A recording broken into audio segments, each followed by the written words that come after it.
You take a seed, you plant it, you grow it, you dry it, you roll it, you smoke it, and it goes down smooth. Hey! Spanning the continent to bring you the truth about cannabis and marijuana law reform. I smoke pot and I like it a lot. The Russ Belville Show, the voice of the marijuana nation. Now, here's your host, Radical Russ Belville. Good day, tokers and tokettes and non-toking lovers of liberty. It is Monday, January 5th, 2015, and it's got to be 420 somewhere in the world. Thank you so much for joining us here. Happy New Year to everyone out there listening and watching on our new high-definition 720p video screen. You can catch our webcam screen at 420radio.org. We've got new pop-ups available for 720p high def, or if you're in a low bandwidth situation, there's a medium and low def pop-up as well. Just look down there on 420radio.org. You'll figure it out. Unfortunately, I had to take the chat window off the front page, but you can get a pop-up for that. Just click the pop-up and chat away. All right, we've got a great show coming up for you today. Joining us at the bottom of the hour, we have got Dr. Mitch Earlywine in our Cannabis Q&A, where you can ask your live questions on cannabis science, culture, history, and health of the good doctor. And we've got some interesting studies to talk about today on overdose deaths in medical marijuana states. We've got whole plant cannabis for non-cancer pain. We've got cannabis helping reduce brain damage from stroke and cannabis use and depression. All of that information coming up today on Cannabis Q&A with Dr. Mitch Earlywine. Our phone number to call in at the bottom of the hour will be 971-533-7111. You can always find that phone number on the front page at 420radio.org. Then at 45 past, we got a special call-in guest.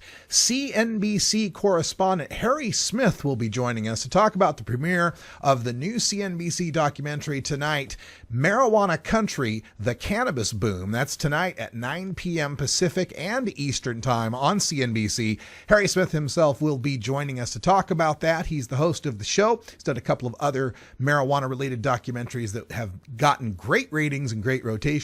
We're really pleased to have him calling in today.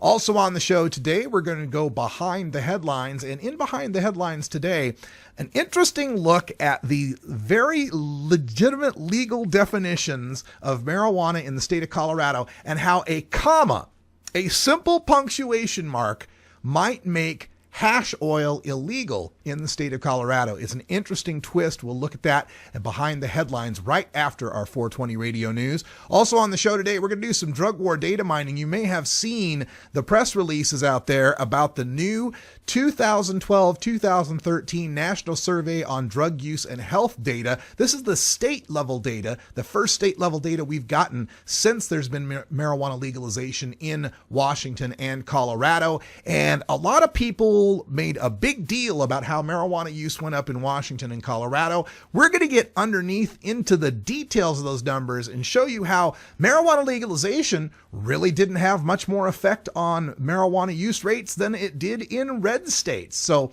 stay tuned for that coming up after the 20 after break. But we start everything off with the 420 radio news, and in the headlines today, a Montana judge has blocked key provisions of the state's medical marijuana law.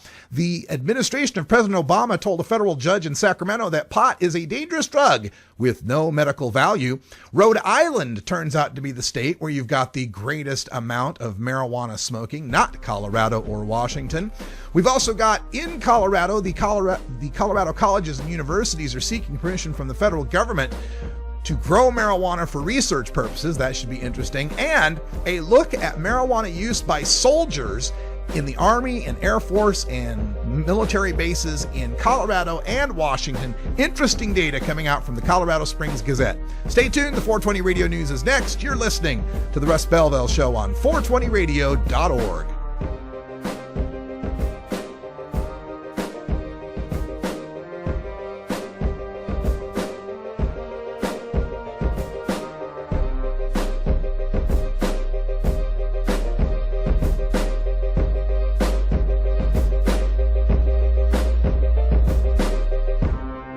You're tuned into the Russ Belville Show, the voice of the marijuana nation. 420 Radio, your ticket to the Boston Freedom Rally. Jackson is already getting Charlotte's Web. So that's how he takes cannabis. You know this is making a difference. I've seen it work. My son would probably be dead today if it wasn't for cannabis. This isn't about getting high. This isn't about using marijuana. This is about giving a child and anybody with an illness or disorder the opportunity to have compassion, to have relief, to not feel pain.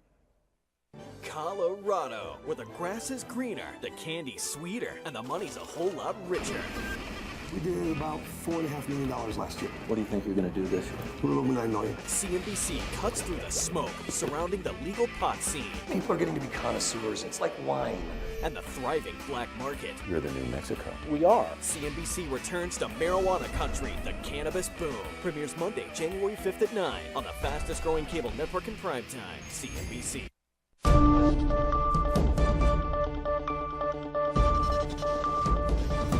It's time for the 420 Radio News, covering the latest headlines in consumer cannabis, medical marijuana, and industrial hemp. Transcripts of 420 Radio News are available daily on our website at 420radio.org. Now, here's Russ Belville with your marijuana headlines in 4 minutes and 20 seconds. This is your 420 Radio News from Monday, January 5th, 2015. A Montana judge permanently has banned enforcement of key provisions of the state's medical marijuana law. District Judge James Reynolds of Helena on Friday permanently blocked several provisions, including the ban on the advertising of marijuana and the prohibition against commercial sale for profit of marijuana to people authorized to obtain it for medical reasons. The provision against for-profit sales essentially meant that medical marijuana cardholders had to grow their own pot.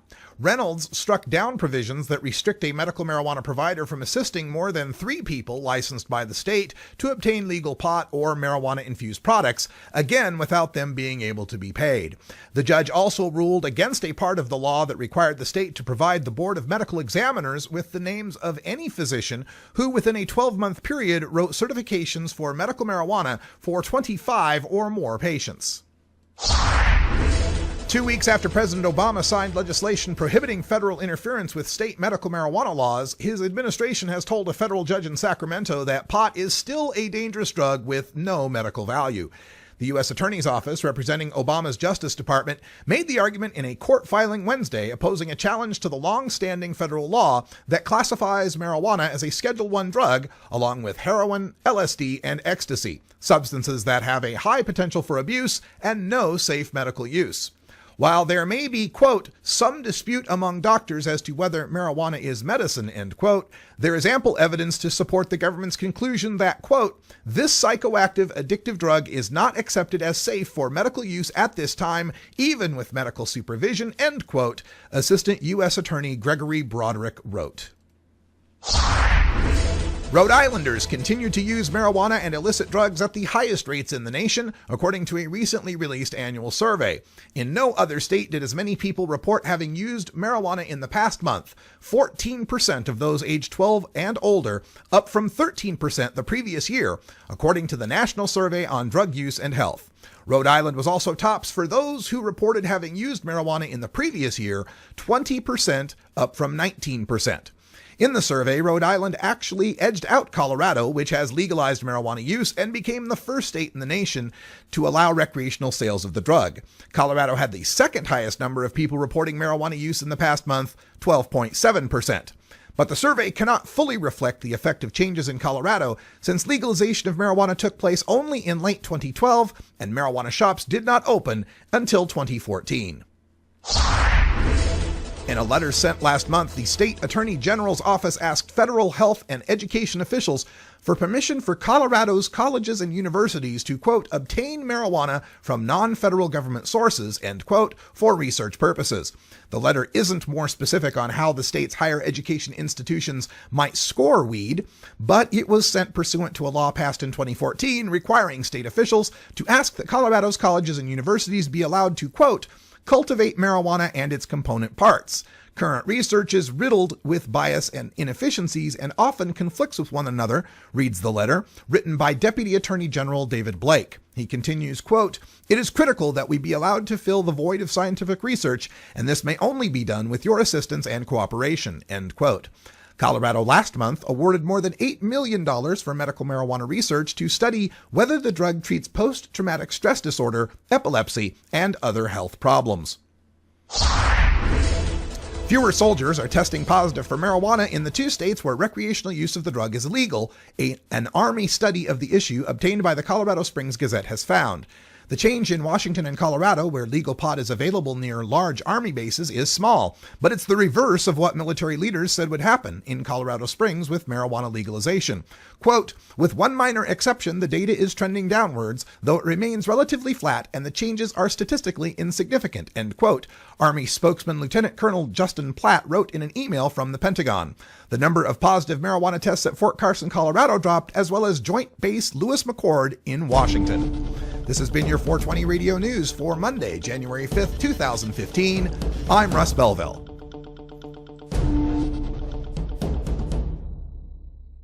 .420 Radio, freeing your mind 24 hours a day.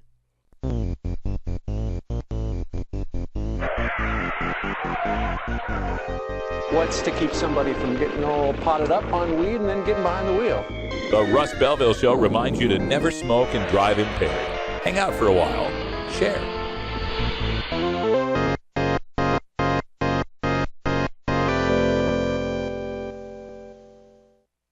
Georgia.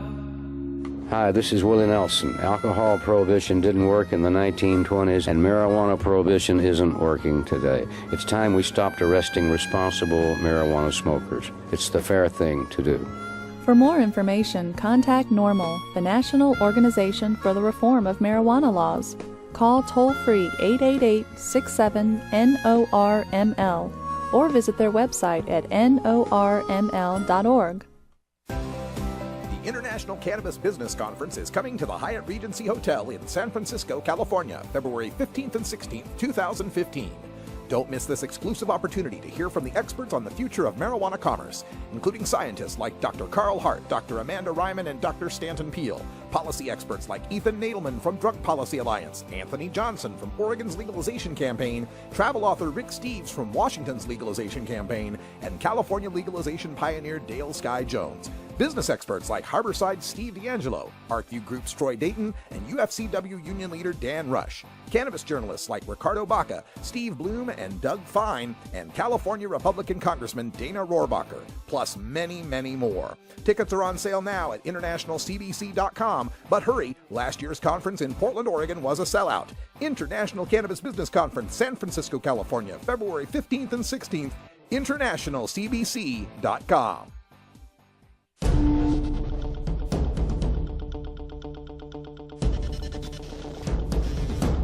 Welcome back, everyone. 13 after the hour, and time for us to go behind the headlines where a comma might make Colorado hash oil illegal.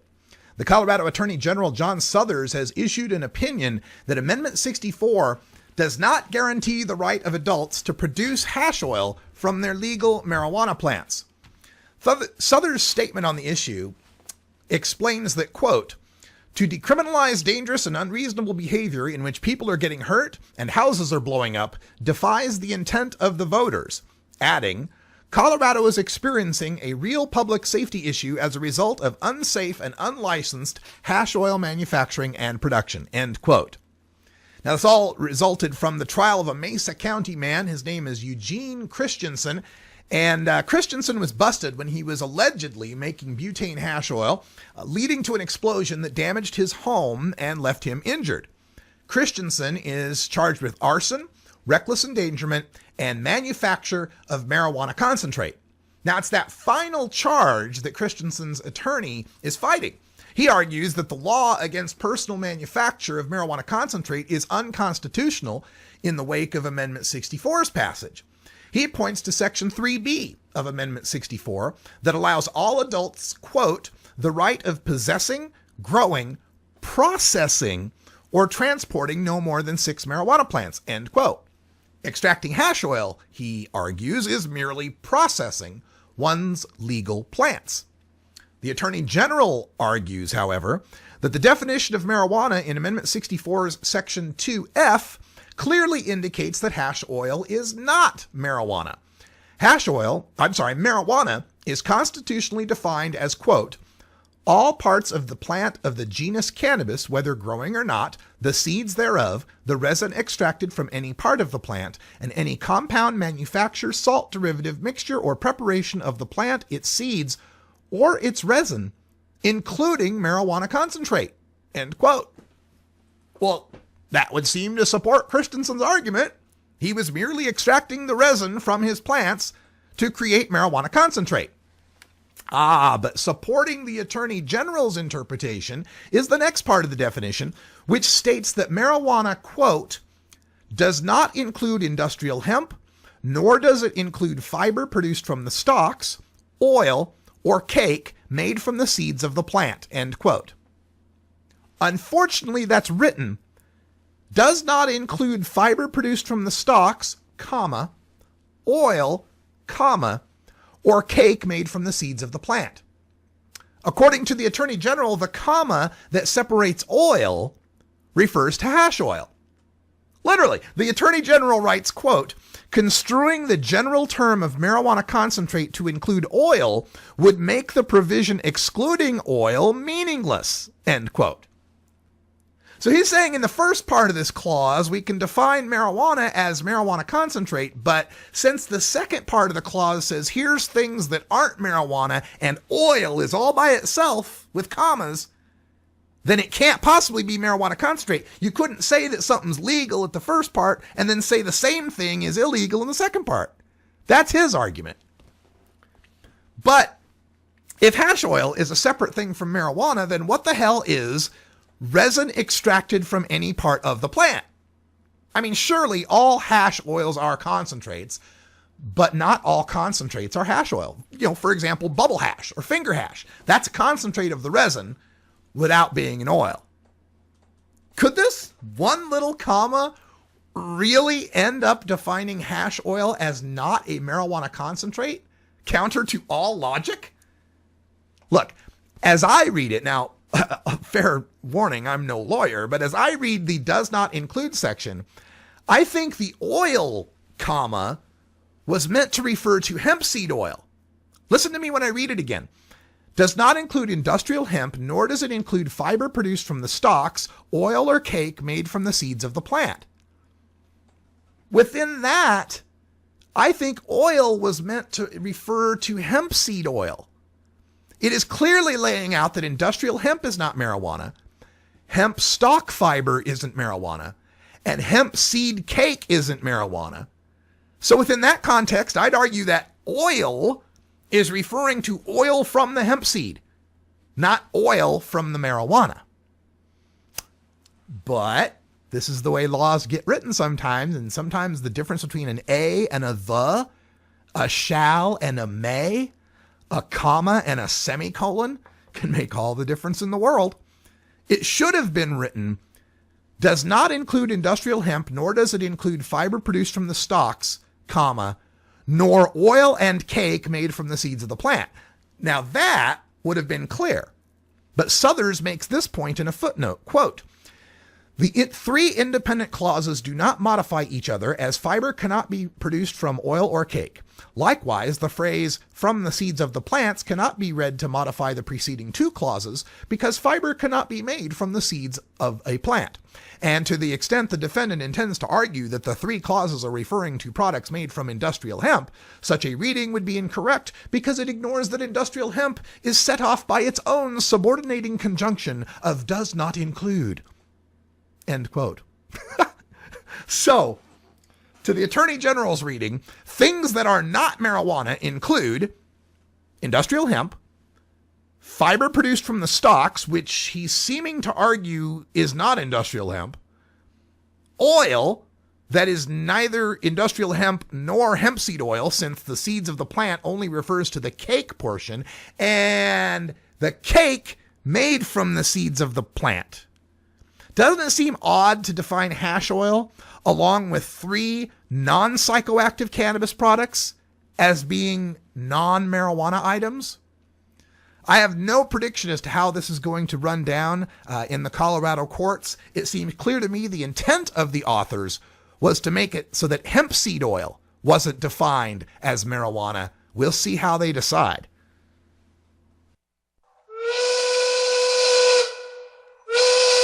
All we want to do is pump you up. That's right. We're here to pump you up full of knowledge, statistics, reasoning, compassion, all of the tools you need to get marijuana legalized in your state, in your city, wherever you are. This can happen.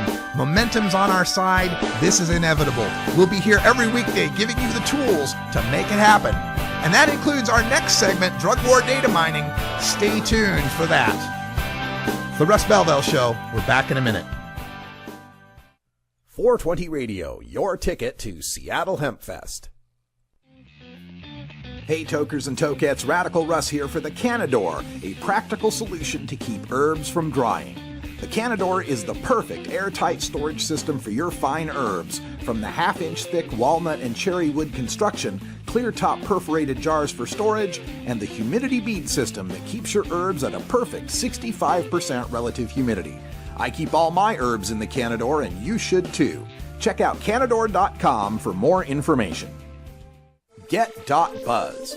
.Buzz is the internet platform that fuels community interest, excitement, and new experiences. .Buzz is the premier online destination for internet users seeking the latest news on a variety of topics. .Buzz appeals to groups active in blogging, communications, journalism, advertising, and marketing. .Buzz offers registrants a stronger alternative to the shrinking namespace of existing top-level domain names, such as .com, .net, and .org. Get your name now at get.buzz. Arguing for the end of adult marijuana prohibition is easy because we have facts, science, reason, compassion, evidence, truth, and logic on our side. It is even easier when researchers catalog it all for us. Learn how to gather the facts on marijuana use, arrests, seizures, rehabs, drug tests, and more in this edition of Drug War Data Mining.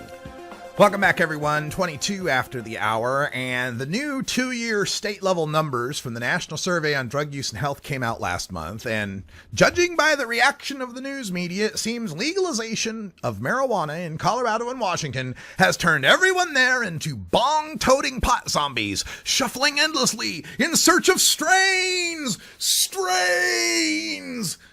The headline in the International Business Times, quote, marijuana use jumps in Colorado, making it second highest across the U.S. Associated Press, their headline, Colorado stoners storm up U.S. marijuana user rankings. Washington state use surges 20%. Oh, frightening.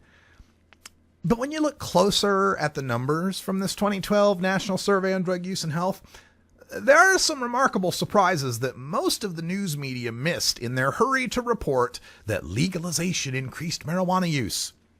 So for analysis, I entered all the figures from 2010-2011 and the new 2012-2013 into a spreadsheet. Then I color-coded the states, green for the pot states, light green for the medical states that have home grow, green text for the medical states that don't have home grow, and then red text for everyone else. Basically compare the red states and the green states, and did a lot of little sorts on this spreadsheet, found some interesting data. The first thing that we found is that for all marijuana users age 12 and older, Colorado's monthly use rate jumped from 10.41% to 12.7%. The overall change in that, we're going to call that delta, the overall delta was 22%. That's the figure that the news media have salivated over. Oh my God, it went up 22% in Colorado after legalization. But if we do a descending sort on Delta for all 50 states, we get a stunning surprise. Of all the U.S. states, Georgia had the greatest increase in monthly pot use. An almost 30% increase, well above Colorado's 22%. Washington's 20% increase was tailed slightly by Missouri's almost 20% increase. Washington and Missouri had just about the same increase in their pot smoking rate. In fact, there are as many prohibition states in the top 10 with double-digit percentage increases, that would be Georgia, Missouri, Utah, and Virginia, as medical marijuana states in the top 10, Maryland, Maine, New Hampshire, and Hawaii, of the top 10 states that had the greatest increase in marijuana use. Now, one primary fear that our opponents have been using is that legalization is going to lead more kids to use. And indeed, if we look at the figures for 12 to 17-year-olds in Colorado, the monthly teen use in Colorado went up from 10.47 to 11.16. That's an increase of 6.59%.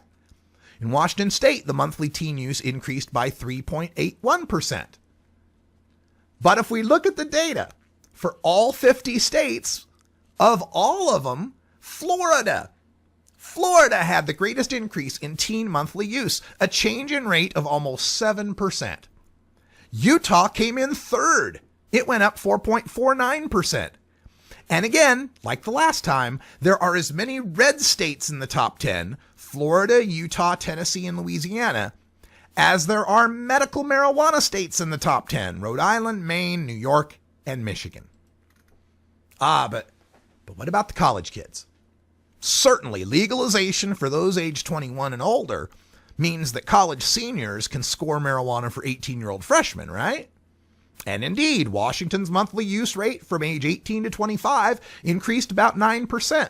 Colorado's use for age 18 to 25 increased about 8.3%. But guess what when you look at all 50 states? That's right, Missouri actually led the nation in college-age marijuana increase at a whopping 15.74% increase, almost twice the rate of increase compared to Colorado for ages 18 to 25. And this time, only 2 medical marijuana states are in the top 10, Maryland and Maine, and 6 red states, Missouri, Louisiana, Utah, Georgia, Pennsylvania, and Wyoming, made it. And half of those states beat the 2 legalized states in the rate of college-age marijuana use increase. Now, people have pointed out that Rhode Island, not Colorado or Washington, has the highest overall rate at 14%, but a major factor in why Colorado and Washington rose so much is that 6 of the top 10 states saw declines in their monthly marijuana use. That would be Alaska, Vermont, Oregon, Montana, New Mexico, and California. All saw declines in their monthly marijuana use. And it's worth noting that aside from Rhode Island, every medical marijuana state in the top 10 that allows for home cultivation saw declines in 12 and older monthly marijuana use rates. And how has this affected the border states? 6 of the 7 border states, well, of the ones that border Colorado, 3 of them, Nebraska, New Mexico, and Oklahoma, had declines in their rate of marijuana use. 4 of them, Idaho included since it's bordering Washington, had increases in their marijuana use rate. But only Utah increased amongst the kids. 420 Radio, your ticket to the High Times Cannabis Cups. The law offices of Omar Figueroa would like to remind you to stand up for your rights. If you are detained or arrested, treat law enforcement with respect and stand up for your rights by repeating, "I respectfully invoke all of my legal and constitutional rights. I do not consent to any search and seizure. I want to remain silent, and I want to speak with my attorney." Please contact the law offices of Omar Figueroa at 415-489-0420 or 707-829-0215 or on the web at omarfigueroa.com. NORMAL stands for Responsible Adult Cannabis Use. If cannabis use is causing problems in your life, consider taking a break or seeking medical assistance. Consider ceasing cannabis use if you have a family history of mental illness. Don't drive or operate heavy machinery while impaired by cannabis use. Cannabis use is not without risks, even though the risks may be far less than those posed by legal drugs. Are you a hypocrite? If you live a closeted cannabis lifestyle, you are. Read about 7 people living a closeted cannabis lifestyle who are on the verge of coming out in The Hypocrites by Mara K. Eaton. Available at areyouahypocrite.net. You can purchase the book on Amazon and Barnes & Noble, also available on iTunes. Check out Mara K. Eaton on Facebook as well. Learn more at areyouahypocrite.net.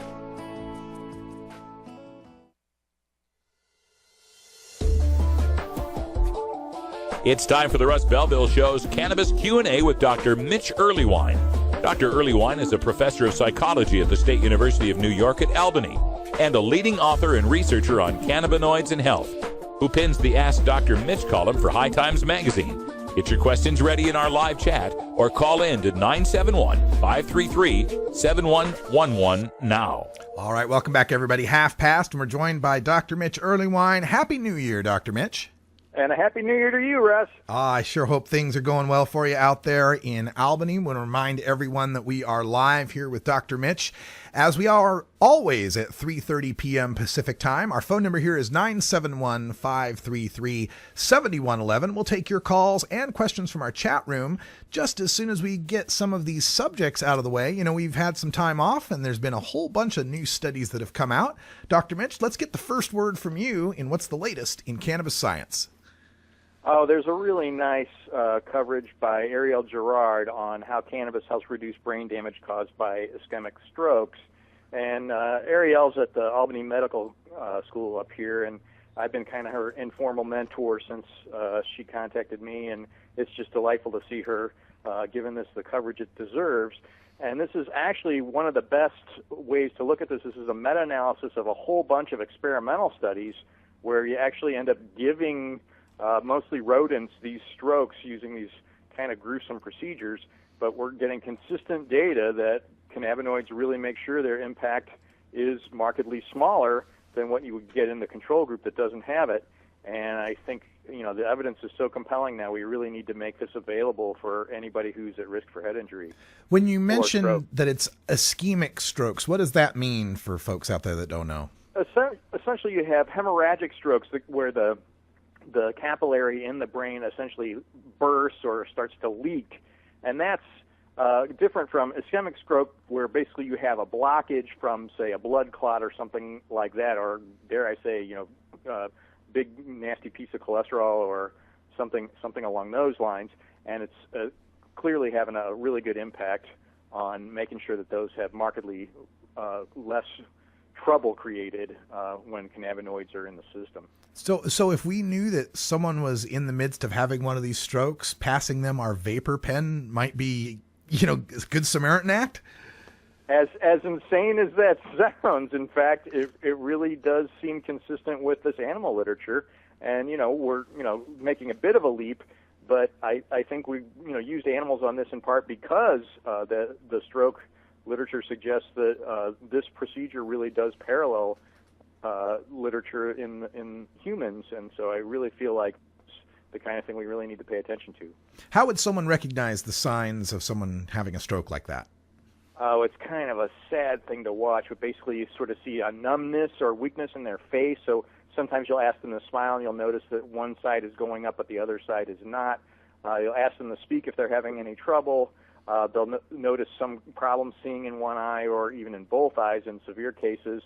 A whole lot of sort of sudden headache symptoms, some dizziness, trouble walking or staying balanced. It's a pretty serious thing, and you know, obviously if we could prevent it through other means, that would be great.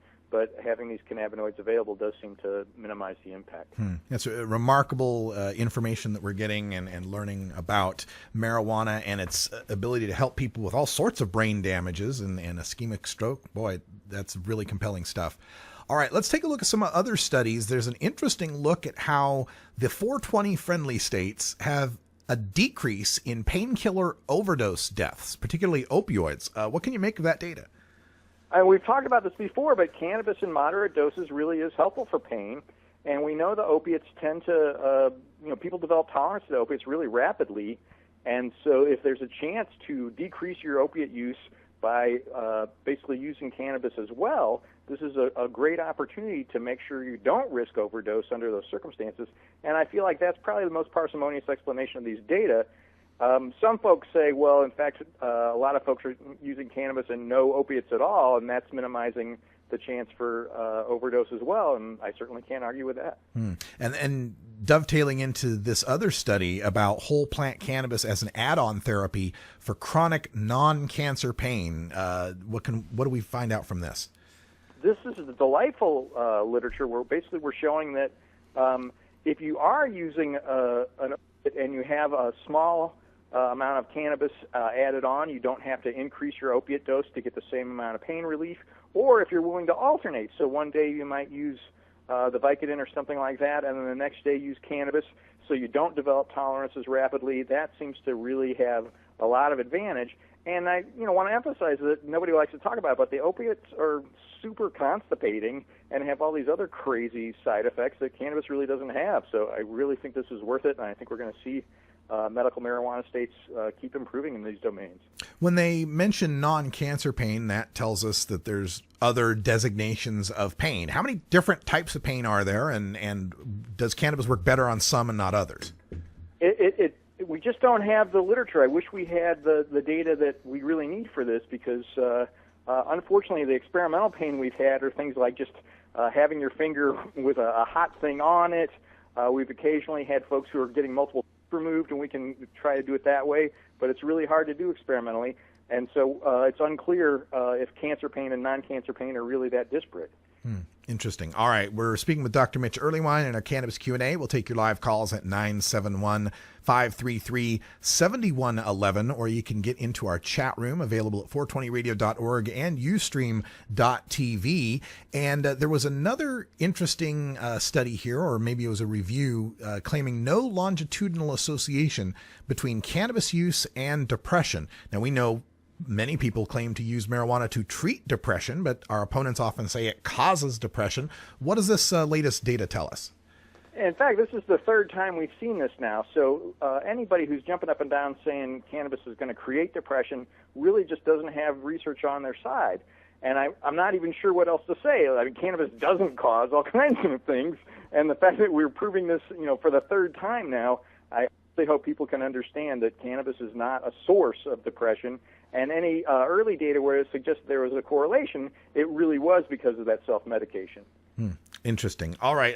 Another topic that we've been covering here on the Russ Belville Show is this new state-level data, National Survey of Drug Use and Health for 2012-2013. They take it in 2-year chunks because at the state level, you got to have more data to make it reliable. So we've got 2012, where marijuana wasn't legal in Washington and Colorado, and 2013, where it was legal. And, well, what do you know? More people say that they're using marijuana. What do you make of all this data? It's funny because these are hard to interpret, in part because they focus a lot on percent change from what it was before, and it really kind of depends on where you started. So if you've only got 1% of your population using cannabis, and then suddenly 2%, well, ooh, that's a 100% increase. So you really got to keep those interpretations in mind. But the bottom line here is, we seem to have lost Dr. Mitch on the connection there. Are you still there, Dr. Mitch? Oh, no, I'm not sure what's happening there. Let's see if we can dial back out. We're listening to Dr. Mitch Earlywine, the author of Pot and Politics and Understanding Marijuana. We'll see if we can get him reconnected here on the Skype line. Dialing out now. This is how you know we're doing it live, but we do this live every Monday at 3:30 p.m. Pacific time. We talk with Dr. Mitch Earlywine, who's one of America's leading researchers on marijuana and the people that use it, as well as the chairman of the board of directors for the National Organization for the Reform of Marijuana Laws. And doesn't seem like we're getting back out on the connection to Dr. Mitch, unfortunately. So we're going to have to call it early. Thank you, Dr. Mitch, for joining us. And when we come back, we'll have Harry Smith from CNBC's new documentary, Marijuana Country, The Cannabis Boom. You're listening to The Russ Belville Show.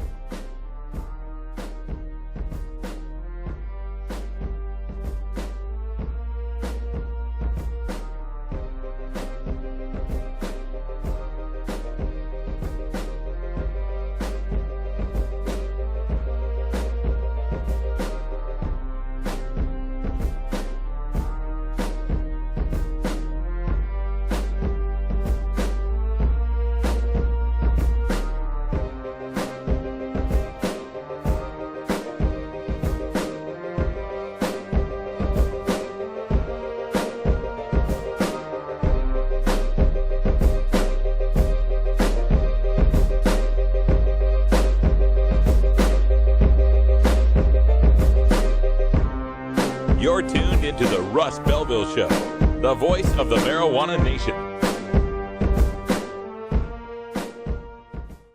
420 Radio, turning red states and blue states green. You know Herb Thrasher from the Herb Thrasher Flower Hour. Now get ready for Herb Age Designs for the proud cannabis consumer. Herb Age Designs, lifestyle gear for the 420 friendly. Herb Age Designs, we've got Frisbee golf discs and durable hemp gear.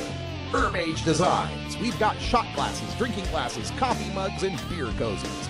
Check us out on Facebook and online at herbagedesigns.com. And follow Herb Age and Herb Thrasher. The truly large black market is the extent to which we're becoming the supplier of marijuana in states where it's illegal. So we are the black market for Nebraska, Wyoming, Utah, and apparently up to 40 other states in the United States that have indicated to us we've seized Colorado packaged marijuana. You're the new Mexico. We are. At least with marijuana, we're competing with Mexico. Colorado, where the grass is greener, the candy's sweeter, and the money's a whole lot richer. We did about $4.5 million last year. What do you think you're going to do this year? A little over $9 million. CNBC cuts through the smoke surrounding the legal pot scene. People are getting to be connoisseurs. It's like wine. And the thriving black market. You're the new Mexico. We are. CNBC returns to marijuana country, the cannabis boom. Premieres Monday, January 5th at 9 on the fastest growing cable network in primetime, CNBC. Despite strong public support for medical cannabis, decriminalization, and legalization in Georgia, the state spends $121 million every year to arrest, prosecute, and imprison Georgians for simple possession. Each year, the state of Georgia spends less on driver services, agriculture, and forestry combined. What else can $121 million a year do in Georgia? With that much money, the state could hire and keep 3,000 more teachers, improve roads and bridges, provide tax relief for small businesses, repair aging sewage systems, or lower taxes. But right now, that's millions of dollars of your tax money wasted on failed enforcement. Tell your representative you're tired of wasteful spending and ask them to end cannabis prohibition. Join the conversation at www.peachtreenormal.org. Peachtree Normal is a proud affiliate of NORML, the National Organization for the Reform of Marijuana Laws.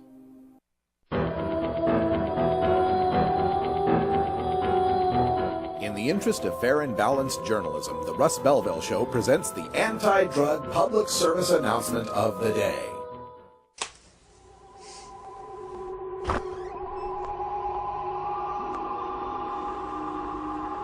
What time did you get up this morning? I don't remember. I don't know. 3 o'clock. And what did you do today? I don't know. Nothing, I guess.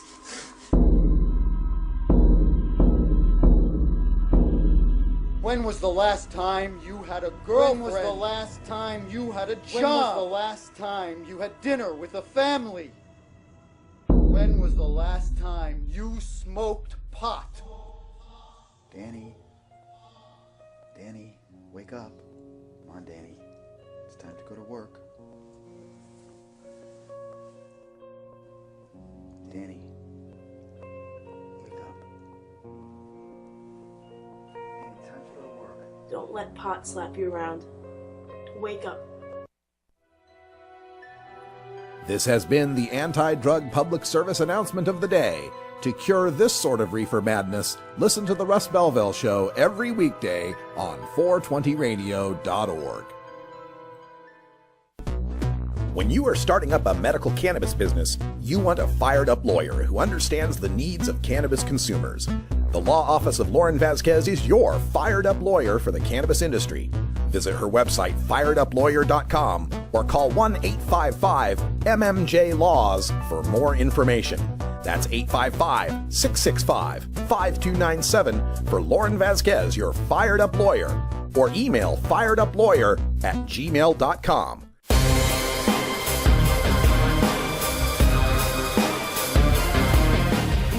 As marijuana moves into the mainstream, more filmmakers are taking a look at all aspects of cannabis culture. These days, marijuana movies are about more than hiding from Sergeant Stadenko or trying to get to White Castle for the munchies. Join with us as we explore the latest in the cannabis cinema. All right, welcome back, everybody. 44 after the hour, and joining us on our Skype line, we have Harry Smith from CNBC. Harry, welcome to the show. How are you doing today? I'm doing fantastic. It's great to speak with you, and thanks for reaching out to us here at the Russ Belville Show. Happy to do it. All right. Well, Happy New Year. And of course, for the new year, you guys get to be the New Year's baby as far as new marijuana documentaries. The show is Marijuana Country, the Cannabis Boom. Tell us about this newest iteration of these series you've been doing. Well, we did an hour documentary earlier in 2014, in February of 2014, sort of documenting the rollout of recreational marijuana in Colorado. And believe me, I've spent almost a month out there in the past year, and every day I'm out there, I'm kind of amazed at what's going on a bunch of different levels. This is a part of the culture that's been behind curtains to a great extent for decades, and it's almost like it's pot's coming out party. So there are a lot of stories to tell. Every day that we're out there, we're more fascinated than the day before. And, as Governor Hickenlooper in Colorado has said, this is a giant social experiment, and we're happy to have a front row seat to, see what we can see. The show is on tonight. It's debuting at 9 o'clock Pacific and Eastern time on CNBC. You can check your cable and satellite listings to find the channel in your area. And Harry, you give us an interesting perspective because, of course, we're on 420 Radio. This is a show that's dedicated to marijuana, and the people listening are very knowledgeable about the subject. You come to this as someone from a hard news, a mainstream background. What was most surprising to you in discovering this new marketplace? Where do I start? I think one of the big differences is the western part of the United States versus the eastern part of the United States. Mm-hmm. There's very, very little medical marijuana around New York. It does exist in New Jersey in a limited way. It does exist in Massachusetts in a sort of more growing way, but still very limited. It's not like there are dispensaries on street corners like there are in California and there are in Colorado and elsewhere in the West. So all of this is still new to a huge segment of the audience. And I think as it's rolled out in the West, it's become more and more a sort of to excuse the expression, not the acronym, but a normal part of the culture. Mm-hmm. And for people back east still, it's just an eye-popping event. And I think for something that's been, held as sort of a boogeyman for so long, I think it's still kind of shocking for some folks to see. That's a great perspective. We're speaking with Harry Smith from CNBC's Marijuana Country, the Cannabis Boom, premiering tonight on CNBC, 9 o'clock Eastern and Pacific time. We have a clip from the episode. This one deals with the edibles explosion, a surprise even to some of us in the industry, how this turned out. Let's take a look at this clip, and we'll be back with Harry right after. But perhaps the most popular alternative to smoking pot is eating it. Tastes like candy, just like a pixie stick. Not for children, no. And the array of choices is staggering. Chocolate, candy, drinks. We have these incredible bars, which are ranging from 25 to 100 milligrams. What are these things that are right here? These are our Dixie Rolls. Yeah. These are our chocolate products. Right. We also make a very high-quality truffle. We make what's called a Colorado bar. Chuck Smith is a co-founder of Dixie Brands. Dixie wants to be the General Mills of edible marijuana. I still want to reinforce that Dixie is the iconic brand. We are the largest what are called infused products manufacturer in the state of Colorado. We make all types of consumable products, food products. They may be sodas, tinctures, mints. We also do topicals, lotions, and salves and balms, all infused with cannabis. Dixie has been supplying the medical market since 2009. But in the first 2 months of 2014, Smith says Dixie's revenues jumped 500%. Colorado. That's right. The show is on tonight, Marijuana Country, at 9 o'clock. We're speaking to Harry Smith about the program. And edibles did get a lot of headlines in the first few months of legalization in Colorado due to the high-profile death that happened to the young student who had jumped off of a balcony, and also the man who had shot his wife. Apparently had also been involved with some painkillers in some sort of way. But as you did reporting on this, Harry, what was your take on the edibles market and how that unfolded in Colorado? I think the sort of other real general issue with the edibles was you get people coming off of airplanes. And listen, we've stood in dispensaries for days and days at a time and watched bud tenders very carefully walk people through, this is what you need to do, this is what you can take, have you ever tried this before, when was the last time, et cetera, et cetera. People are very mindful of people we met who work behind the counters. But if people come in from out of state who haven't used cannabis in years, they take it back to their hotel room, they take a bite, it's 20 minutes later, I don't feel anything, it's 40 minutes later, I don't feel anything, they take another bite and another bite, and the next thing you know, the whole thing's gone. That's a lot of milligrams in a very short amount of time, and for a system that's not used to it, folks have ended up in very uncomfortable positions. So, as a result, you see a lot of kind of pushback from regulators. You see a lot of real efforts to cooperate within the edibles industry. So that's one of those things that I think is still, kind of a work in progress. You've got people within aspects of government who would like to see that, would even like to see it shut down. State statute says it includes the opportunity for edibles to exist. So that's unlikely that that's going to happen. But I think that's still in a bit of a push and pull sort of situation. I think the industry has also done a good job in trying to educate the public to say, this is not a brownie at your frat house 30 years ago. This is a different thing altogether. Right. And, of course, we're based here in Portland, Oregon, where we've just passed marijuana legalization. And here through 2015 is where we're putting together the regulations for the system. I would argue that an unintended consequence of not having a public, say, like a pot bar or a place where people could smoke in a public gathering situation has led to this consequence of saying, well, if I can't smoke in my hotel room, maybe I'll try an edible. Did anyone bring that up? No, I haven't really heard that, as an argument. I think that one of the things that seems to be so attractive about edibles to a lot of people is the fact that they don't want to smoke. They don't want that. They don't want the tar and the whatever else that goes along with the smoke.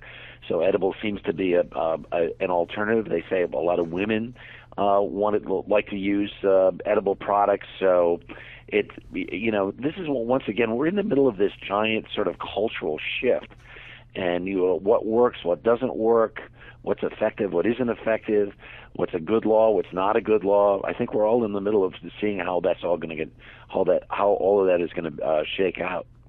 We're speaking with Harry Smith from CNBC. The show tonight is Marijuana Country, the Cannabis Boom. It premieres at 9 o'clock Eastern and Pacific time on CNBC. Check your cable and satellite listings. And Harry, I'm also interested in the media angle on this. I've been doing this since 2005 or so, and it used to be difficult, if not impossible, to get serious coverage of marijuana and the issues relating to it. Now it seems like I can't flip through the cable dial without landing on some marijuana special. How has this gone down in the offices there at NBC Universal as far as pitching these shows, and will there be more of these Marijuana Country episodes to look forward to?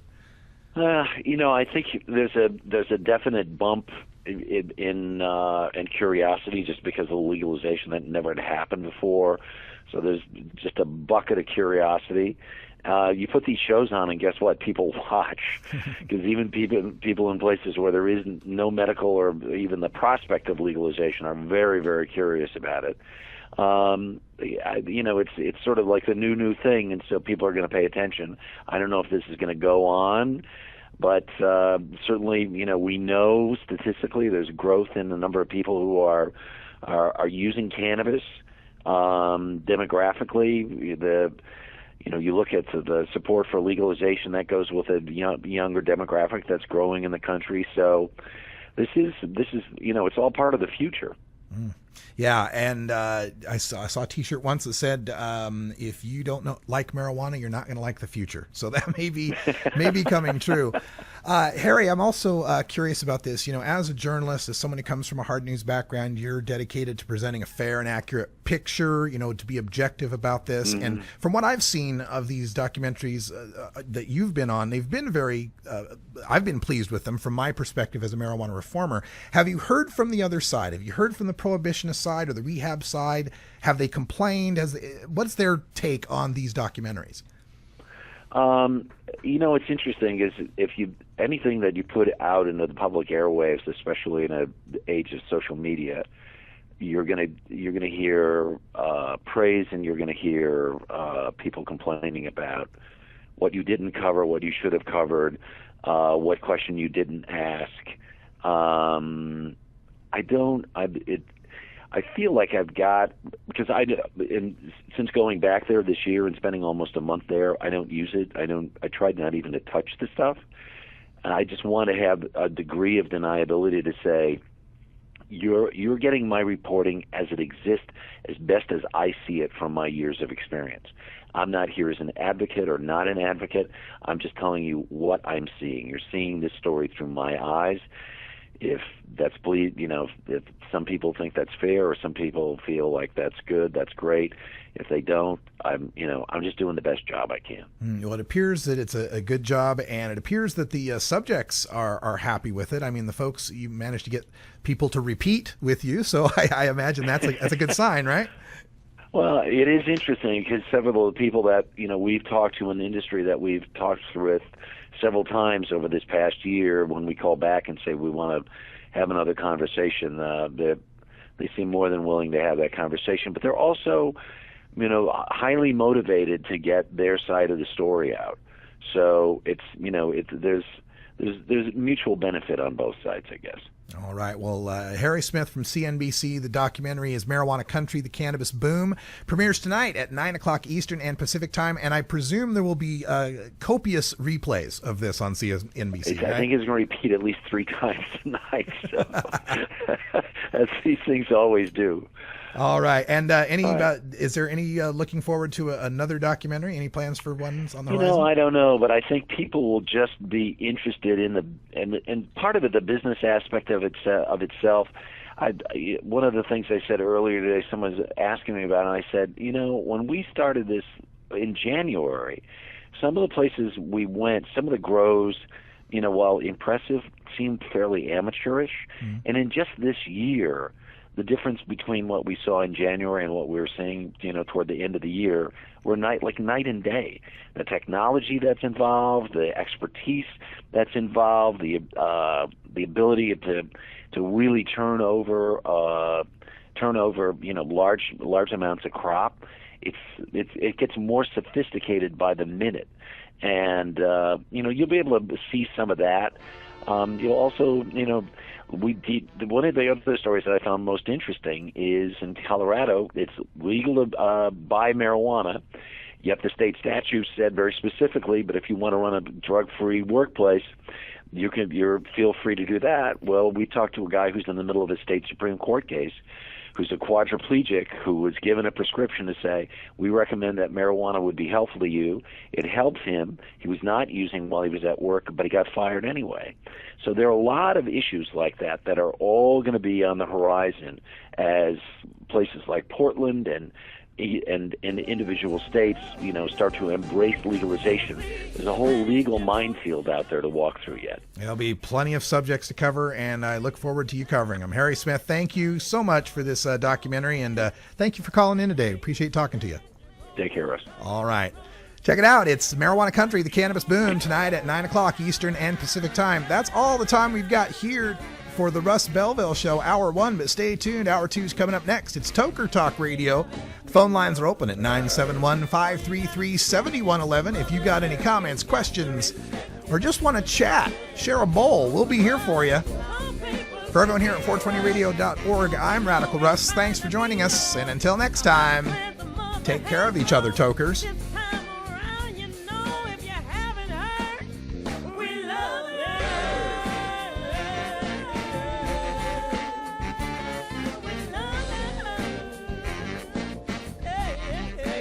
This is the Russ Belville Show.